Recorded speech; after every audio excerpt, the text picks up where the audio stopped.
228 উইকেটে not a dissent total at all. টেস্টের প্রথম দিনে এই এসএসসিতে অর্থাৎ সিংহলী স্পোর্টস ক্লাব যে মাঠটা কলম্বোতে, সেখানে অ্যাটলিস্ট আরও 100টা রান বেশি হতে পারতো, উইকেটটা আরও দুটো তিনটে কম হতে পারতো, অনেক রকমের ইফস অ্যান্ড বাটস আছে। আপনার কাছে কেমন লাগলো বাংলাদেশের প্রথম দিনটা? প্রথম দিন যদি আপনি গল টেস্টের কথা চিন্তা করেন, সেখানে বাংলাদেশ একটা প্রাপ্তির প্রথম দিন কাটিয়েছিল। মানে টস জিতে এখনকার যে সময়, সেখানে আগে ব্যাটিং করাটা করতেই হতো, সেটা বাংলাদেশ ঠিকঠাকভাবে করেছে। মানে আগে ব্যাটিং করে আপনি বড় টার্গেটে নিতে যাবেন যে কোনো টেস্ট ম্যাচে সেটা।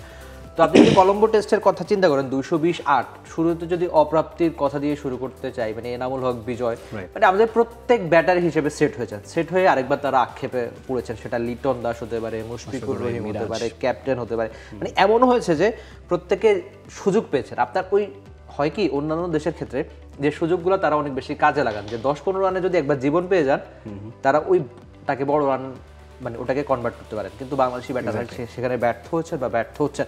আপনি চিন্তা করেন যে 0 রানে আউট হতেও এনামুল হক বিজয়ের একটা মানে লাইফ আছে অলরেডি একটা। তো এটাই সবচেয়ে বড় আক্ষেপের। সেখানে মুশফিক বা লিটন দাস প্রত্যেক সিনিয়র ক্রিকেটারই ব্যর্থ হচ্ছেন।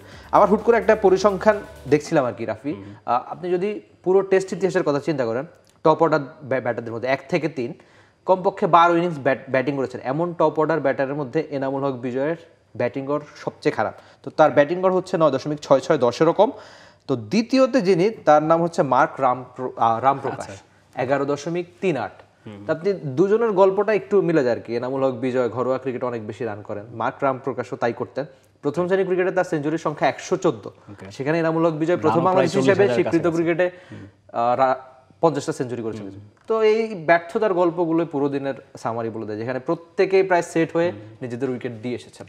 অ্যাবসলিউটলি, মানে কি বলবো, এনামুল হক বিজয় এত আশা জায়গা নিয়ে পারফরমেন্স করেছেন, ডিপিএল, বিপিএল, এনসিএল, ঘরোয়া ক্রিকেটের 3টা সবচেয়ে ভালো সংস্করণে, এবং আনফর্চুনেটলি আজকেও ডাক। এবং জীবনের মাঝে মাঝে একটা পর্যায়ে এসে মনে হয় যে আমরা বোধহয় অনেকেই এনামুল হক বিজয় যখনই প্রমাণ করার সময়টা আসে তখনই আমরা পারি না।